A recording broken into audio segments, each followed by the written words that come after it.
धन व ज्ञान के कारक बृहस्पति का रोहिणी नक्षत्र में गोचर करना आप सभी धनु राशि वालों के लिए कैसा रहने वाला है। नमस्कार दोस्तों, आप सभी का स्वागत है हमारे YouTube चैनल में। दोस्तों, आज के इस वीडियो में हम बात करेंगे देवगुरु बृहस्पति के रोहिणी नक्षत्र में गोचर प्रभाव के बारे में।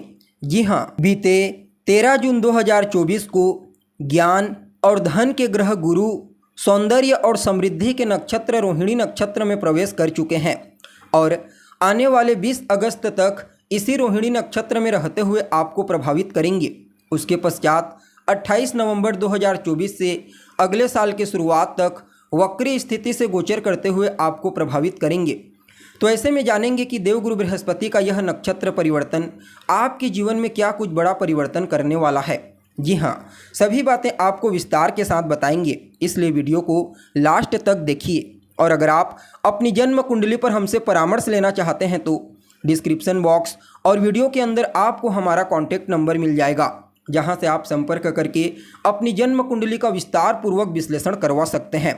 जी हाँ, अब देखा जाए तो ज्योतिष शास्त्र में देवगुरु बृहस्पति को कई चीज़ों का कारक ग्रह कहा गया है, लेकिन यह विशेष रूप से वृद्धि के कारक ग्रह माने जाते हैं। अर्थात बृहस्पति जिस राशि में होते हैं, जिस नक्षत्र में होते हैं, उस नक्षत्र के गुणों में वृद्धि करने का कार्य करते हैं।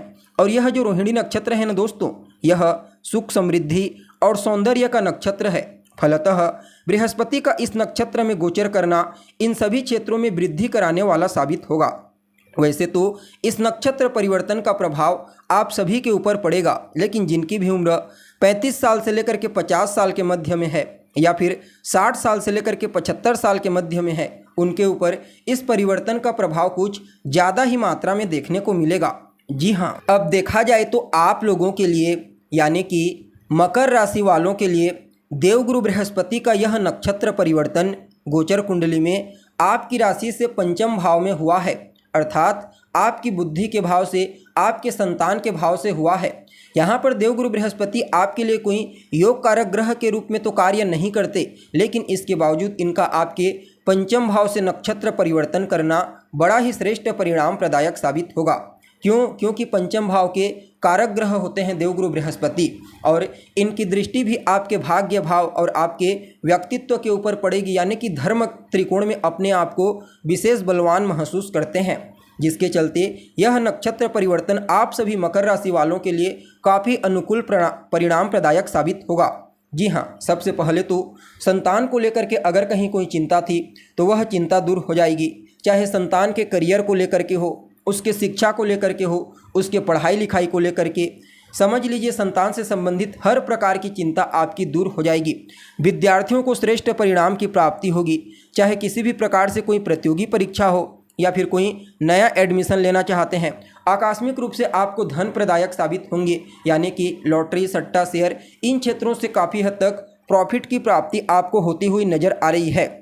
जी हाँ, यहाँ पर आपके बौद्धिक क्षमता को भी विशेष रूप से बूस्टिंग प्रदान करेंगे। अब देखिए, जहाँ पर देवगुरु बृहस्पति होते हैं वहाँ से पंचम भाव को, सप्तम भाव को और नवम भाव को अपनी दृष्टि में रखते हैं। अब आपके पंचम भाव में है तो इनकी पंचम दृष्टि आपके नवम भाव में, सप्तम दृष्टि आपके 11वें भाव में और नवम दृष्टि आपके व्यक्तित्व के ऊपर अर्थात आपकी राशि में पड़ेगी। तो अपनी पंचम दृष्टि से, क्योंकि देवगुरु बृहस्पति की दृष्टि में अमृत होता है, तो पंचम दृष्टि से भाग्य को मजबूती प्रदान करेंगे, जहाँ के अति विशिष्ट कारक ग्रह होते हैं।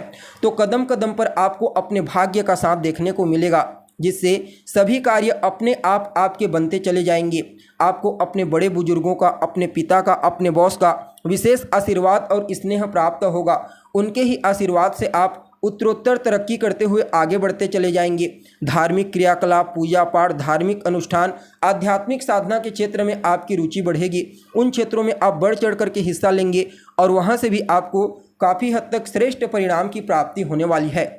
यात्रा के दृष्टिकोण से गुरु की दृष्टि बड़ा ही कमाल करेगी। चाहे आप बिजनेस यात्रा करना चाहते हैं या फिर धार्मिक यात्रा करना चाहते हैं, दोनों के लिए समय अनुकूल रहेगा। लाभ भाव पर इनकी सप्तम दृष्टि पड़ेगी तो कहना ही नहीं, आपके जीवन में धन आने के मार्ग प्रशस्त होंगे। जहाँ से भी आपके पास धन का आगमन होता है वहाँ से तो आएगा ही आएगा, साथ ही साथ कुछ नए सोर्स धन आगमन के आपको प्राप्त होंगे। बड़े भाई बहनों के साथ आपके तालमेल को बेहतर बनाएंगे, उनका सहयोग आपको काफ़ी हद तक मिलेगा। करियर में उनके ग्रोथ देखने को मिलेगी और रोग, रिपु और ऋण, इन तीनों चीज़ों से भी आपको काफ़ी हद तक बाहर निकालने का प्रयास करेंगे और अपनी नवम दृष्टि से आपके व्यक्तित्व को बड़ा ही आकर्षक और प्रभावशाली बना देंगे। आपके इम्यून सिस्टम को बूस्टिंग प्रदान करेंगे, जिसके चलते सेहत से संबंधित कोई समस्या आपको नहीं होगी। यानी कि कुल मिलाकर के देखा जाए तो देवगुरु बृहस्पति का आपके पंचम भाव से नक्षत्र परिवर्तन करना बड़ा ही श्रेष्ठ परिणाम प्रदायक साबित होगा। फिर भी इस समय को और बेहतर बनाने के लिए आप भगवान श्री कृष्ण जी की शरण में चले जाइए, उनके मंत्रों का जाप कीजिए। जी हाँ, आप भगवान श्री कृष्ण के किसी भी मंत्र का जितना ज़्यादा जाप करेंगे उतना ही बेहतर परिणाम आपको प्राप्त होगा। साथ ही साथ हो सके तो 2 मुखी, 5 मुखी और 10 मुखी रुद्राक्ष का कॉम्बिनेशन अपने गले में धारण कीजिए, आपको अवश्य ही श्रेष्ठ परिणाम की प्राप्ति होगी। जी हाँ, तो दोस्तों कैसी लगी आपको जानकारी? उम्मीद करते हैं जानकारी आपको पसंद आई होगी। जानकारी अच्छी लगे तो इसे अपने दोस्तों के साथ, अपने रिश्तेदारों के साथ शेयर जरूर करें। अभी के लिए बस इतना ही। पुनः मुलाकात होगी एक नए और ताज़ा एपिसोड में। तब तक के लिए नमस्कार।